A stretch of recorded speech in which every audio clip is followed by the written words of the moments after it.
Today, we're going to be covering a bunch of different water effects, from water droplets and splashes to a really cool split water effect. I'm Abby Esparza with Envato Tuts Plus, and I have 10 years of Photoshop and photo compositing experience. And all resources featured here today can be found over on Envato Elements, where you can get unlimited downloads of graphics, photos, and fonts, millions of creative digital assets with simple commercial licensing.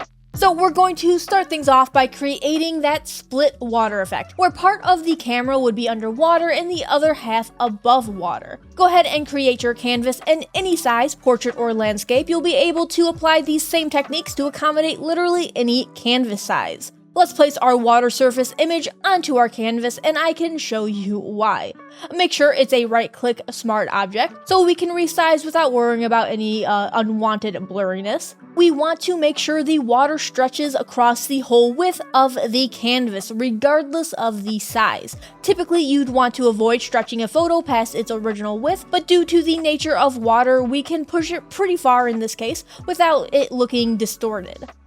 Next up, let's add a layer mask to the water surface layer and use a semi-hard round brush to mask the sky. A 90% hardness will give you a slightly softer, smoother edge. And we're also going to use a medium soft round brush to mask out the image's original ground portion. We only want the surface of the water and the waterline, and we want to retain the edge of that waterline, hence the medium soft round brush.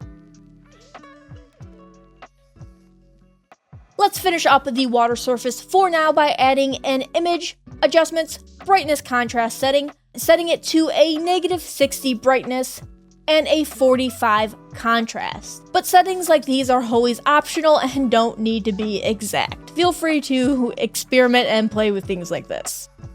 Next up, let's drop in our sky below the water surface layer. When choosing a sky, try and keep the mood of the water in mind. This includes both color and movement. If it's stormy, then the water would likely be more rough and choppy, little details like that. We're also going to add a layer mask and mask any excess portion of that sky that may be peeking out from the bottom of the water.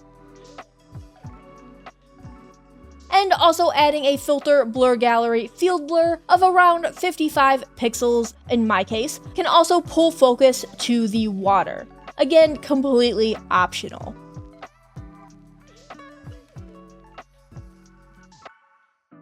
Now let's drop an image of some foliage below both the water surface and sky layer. When choosing your image, focus more on lighting and general shapes rather than what the image actually is.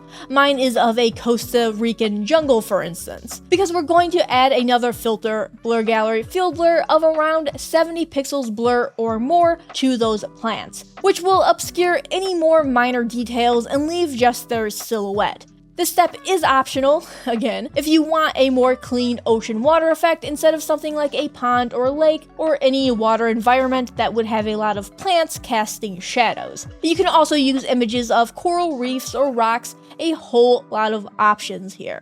For this image, we're going to obscure the plants even more, first using image adjustments of brightness contrast, setting it to -70 brightness and a contrast of 67. Then let's create a color lookup adjustment layer set to moonlight with a layer mode of darken and a opacity of 42%. Double-click the color lookup layer and use the left half of the right blend if toggles to remove the adjustment from the image's highlights, holding Alt to split those toggles. We can then finish up our coloring of our water with a colorful layer set to a yellow-green type color, and a layer mode of multiply. Then we're going to tie everything together by adding some lighting to the water and sky. For our brush color, we'll be using a pale golden orange. And then for our brush shape, we'll be using different sizes of a soft round brush, set to a flow rate of 25% or less. A lower flow will help you build color and lighting up much slower, giving you more control over that brush and the color laid down. Create a new layer set to overlay, placed right above the yellow-green color fill layer. We can use this layer to brighten the bottom portion of the water and the skyline.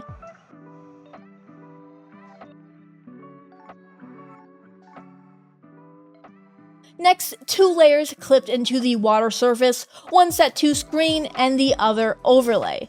Again, use these layers to bring in some light onto the surface of the water, making sure everything is nice and blended.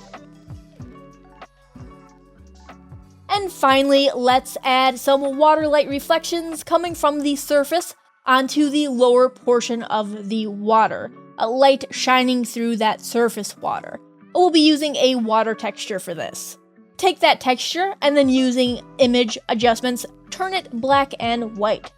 And then set the brightness contrast to around -14 and 100.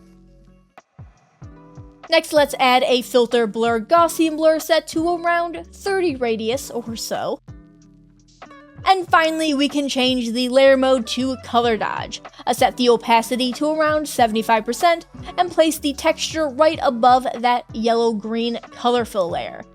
Go ahead and size it so that it's covering everything you want it to cover.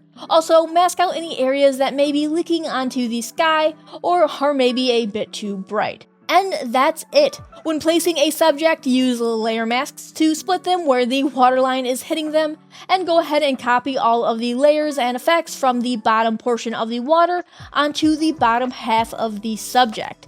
You can also add tons of other little details like fish or animals, little bubbles. Like I said, this is a very versatile effect, and there are a lot of options with this one. But now onto creating splash water effects. The best thing about this trick is that layer modes are going to do all of the heavy lifting. So first, let's drop in a group of water splashes onto our canvas, making sure they are right-click smart objects. We want to make sure these splashes are at their full resolution when imported in as a smart object. Photoshop should be set to do this by default, indicated by this icon here. Now let's use the lasso tool to grab a rough selection around one of the splashes that we like the shape of. Just a very rough, loose selection.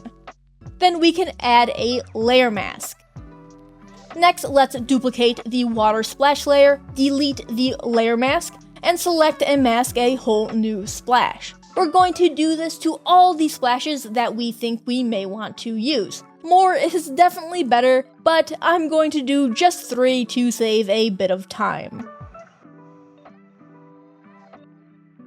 Now let's select each splash and right-click Convert to Smart Object, each splash individually, and set all of the splash layers to screen. Converting them into a smart object will make transforming them way easier.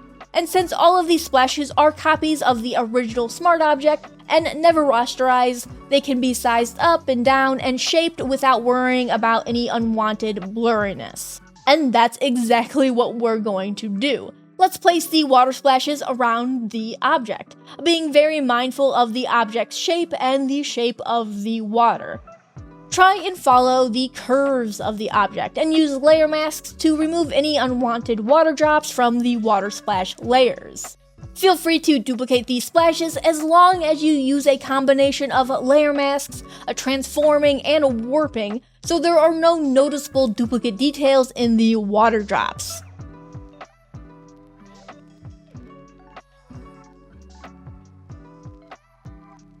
And that is it for splashes.